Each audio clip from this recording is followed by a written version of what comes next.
Ça a été très étrange quand je suis arrivé au conservatoire, parce que tous les copains que j'avais au conservatoire, c'est des gens qui avaient leur bac, qui avaient fait des études derrière, qui avaient une licence, et moi j'avais fait 2 fois le tour du monde. On n'avait pas les mêmes références, on n'avait pas les mêmes points de repère. Moi, c'était des balises, quelquefois un peu bancales, et il fallait que je retrouve quelques points de repère. Je pensais que le conservatoire... D'ailleurs, je suis venu arriver au conservatoire tout à fait par hasard, parce que je n'avais pas du tout envie de venir au conservatoire. On n'avait rien à foutre, moi, du conservatoire. D'ailleurs, enfin, je l'ai prouvé par la suite, mais j'étais dans un cours, j'avais commencé en province, je suis arrivé à Paris, j'ai joué dans une pièce sur un théâtre parisien. C'était Pauvre France. Et, Jacques Fabry. Jacques Fabry, c'est un énorme succès. Après, Premier rôle d'homosexuel, vous allez en faire pas mal dans votre carrière. Oui, on a ouvert les portes, là, vraiment. Et puis mes copains sont rentrés au conservatoire. Il y avait Rousseau, il y avait Crombé, il y avait Martine Chevalier, tout ça. Et 1 an après, ils m'ont dit, écoute, c'est très con, tu te retrouves tout seul, viens avec nous, il y a quand même des choses à apprendre au conservatoire, il y a des textes. Moi, c'est vrai que j'avais une culture extrêmement faible, une petite culture de théâtre, mais très... Vous avez découvert les grands textes au conservatoire. Au conservatoire, oui. J'ai découvert les grands textes au conservatoire grâce à des gens comme Bernardi, comme un certain nombre de professeurs. Et j'avais besoin de ces points de repère, j'ai beaucoup travaillé au conservatoire, pas avec les professeurs, je suis allé dans toutes les classes, chez Vitesse, partout. Et puis, c'est Béatrice Agénin qui m'a fait travailler mon concours de sortie. Donc, alors, on va y revenir. Non, je continue. Je suis sorti... non, mais je te connais. Je suis sorti 2 ans après. On devait faire 3 ans à l'époque. Je ne sais pas si c'est toujours comme ça. Et quand ils sont arrivés en 3e année, mes potes, j'ai décidé de sortir tout de suite. Donc, j'ai présenté le concours en 2e année. Je suis sorti tout de suite. Là, de nourrir un obscur pensionnaire, on me met un jour dans la rue. Et comme il faut dîner, quoi qu'on ne soit plus en prison, je taille encore ma plume et demande à chacun de quoi il est question. On me dit que pendant ma retraite économique, il s'est établi à Madrid un système de liberté sur la vente des productions qui s'étend même à celle de la presse.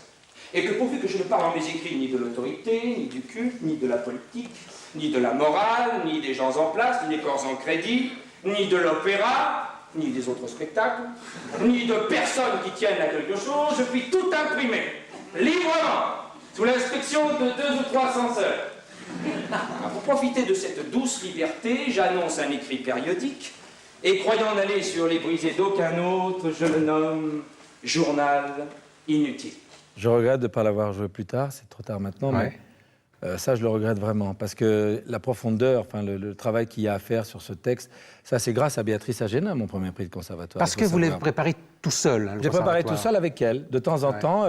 Alors, je le préparais jamais en salle, je le préparais dans la rue, je le préparais, je sais pas, dans les chiottes, dans la salle de bain, partout, parce qu'on sait bien que les vecteurs extérieurs agissent beaucoup sur la manière de dire le texte, et que ce texte, je l'ai répété, et que c'était... Et d'ailleurs, ce qui a été fantastique, c'est que j'ai découvert ce petit théâtre, puisque je n'avais jamais joué sur le théâtre. C'est la première fois où je suis venu sur ce théâtre, c'est avec... Dans cette salle, salle, avec Figaro. Alors, j'avais joué déjà sur une scène, mais là, il y a une acoustique, c'est vraiment un petit bijou.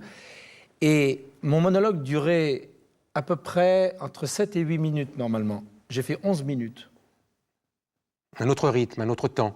Et j'ai donc suspendu les temps, comme ça. Il y a eu, grâce au public qui était là, qui avait envie, grâce à Beaumarchais, évidemment, et au travail que j'avais fait avant avec Béatrice.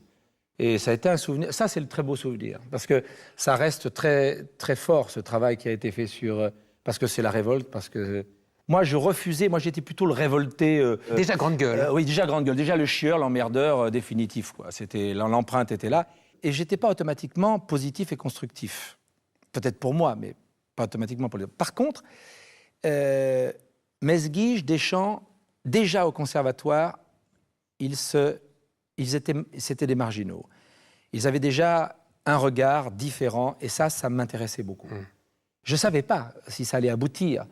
Ils auraient pu apparaître comme des glandeurs, pas du tout. Il y avait une démarche vraiment personnelle, une recherche d'identité extrêmement personnelle, et ils ont réussi.